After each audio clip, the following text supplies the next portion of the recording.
La première saison de The Acolyte étant désormais terminée, il reste encore quelques éléments qui n'ont pas du tout de sens dans l'histoire de la série. Bien le bonsoir, mesdames et messieurs. Nous sommes l'animation de la soirée.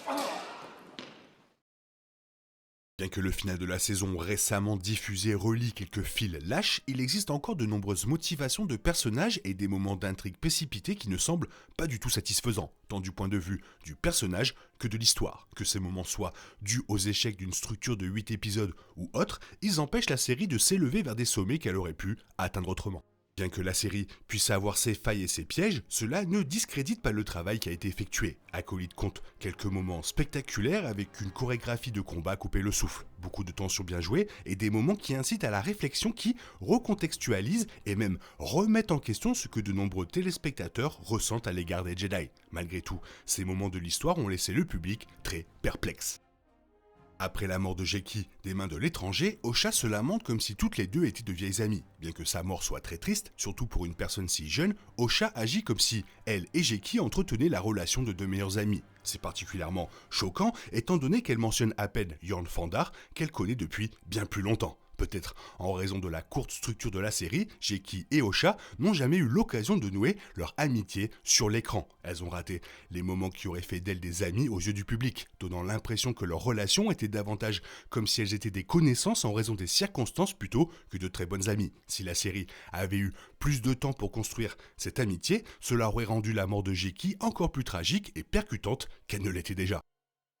Après avoir tenté de convaincre sa sœur Osha qu'elle devait être de leur côté et avoir échoué dans le processus, Mai assomme Osha et change de place avec elle. À première vue, cela pourrait être rationalisé étant donné ce que son personnage est censé être. L'objectif de Mai au début de la série était de tuer tous les Jedi stationnés sur Brentok lorsque elle et Osha étaient enfants. À un moment de la série, Mai a juré de renoncer à sa vie d'acolyte et a affirmé qu'elle allait se rendre Jedi. En quoi prétendre être sa sœur pourrait-il l'aider à atteindre cet objectif? Et pire encore, pourquoi laisserait-elle sa sœur sur une planète avec l'étranger qui pourrait très bien décider de la tuer? La motivation de Mai pour cette décision n'est jamais vraiment explorée, car la série lui laisse peu de temps sur le navire avec Maître Sol.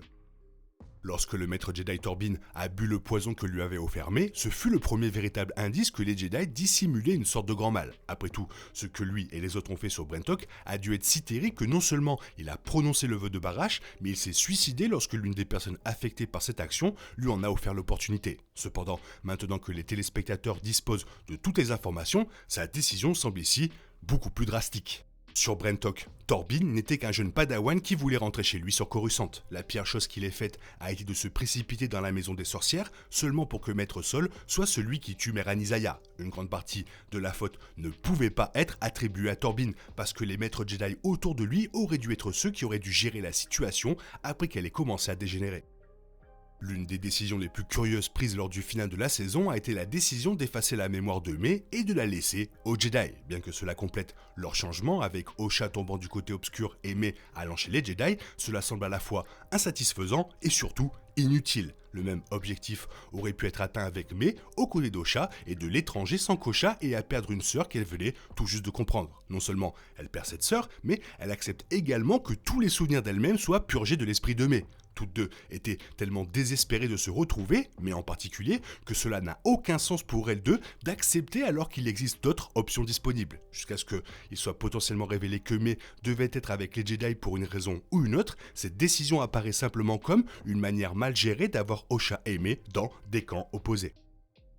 À partir de l'épisode 4, les motivations de Mai partent en couille. Le premier moment qui marque ce changement dans son personnage survient lorsqu'elle décide sur un coup de tête de laisser derrière elle sa vie d'acolyte et de se livrer aux Jedi. Elle fait cela avant de tuer le maître Jedi Ken Naka car elle sait maintenant que sa sœur est en vie. Bien que ce changement montre son amour pour sa sœur, la décision semble venir de nulle part. Non seulement elle change complètement de point de vue après s'être entraînée au côté obscur pendant ce qui peut être supposé être très long, mais elle le fait en sachant que son maître tentera probablement de la tuer. Cette décision est encore plus déroutante avec le recul, étant donné qu'elle n'est ni remise au Jedi qu'après que sa mémoire a été effacée lors du final de la saison.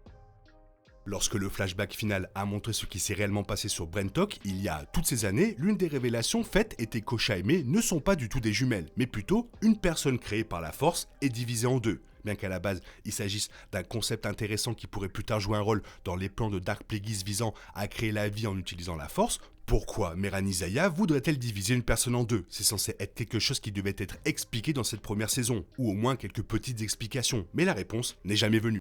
Que la connexion entre Osha et May soit le premier exemple d'une diade de force ou quelque chose de complètement autre, dans l'état actuel des choses, il y a peu de raisons pour qu'une personne soit divisée en deux. Même ajouter qu'il s'agissait d'un accident ou du résultat d'une création incomplète dans la Vergence aurait ajouté à l'histoire. Pour le moment, il semble que c'était une bonne idée avec peu d'autres choses derrière, mais j'espère qu'il y aura plus d'explications avant une potentielle deuxième saison.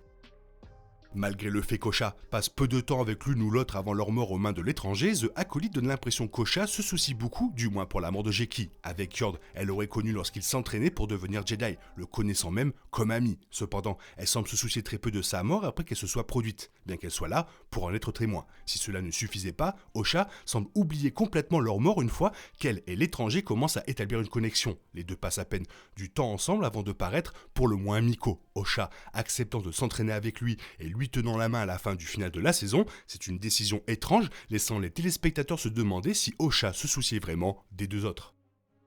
Tout au long de la série, Vernestra Raux a toujours été un personnage prêt à prendre des décisions douteuses. Non seulement elle a été prête à cacher des choses au Conseil Jedi et au Sénat, mais elle a également proposé Maître Sol comme celui qui a tué tous les Jedi que May et l'étranger étaient responsables de la mort. Elle a fait à la fois en sachant qui est vraiment l'étranger et en le voyant sur les lieux de la mort de Sol. Mais pourquoi Verne ferait-elle ça? Elle indique clairement à la fin de l'épisode qu'elle envisage de le retrouver. Qui, selon elle, s'est tourné vers le mal. Sachant qu'il est non seulement tombé du côté obscur, mais qu'il est capable de ce genre de destruction, pourquoi cacherait-elle cette information aux Jedi qui peuvent l'aider pour une raison quelconque, sauf pour préserver le canon de la trilogie préquelle?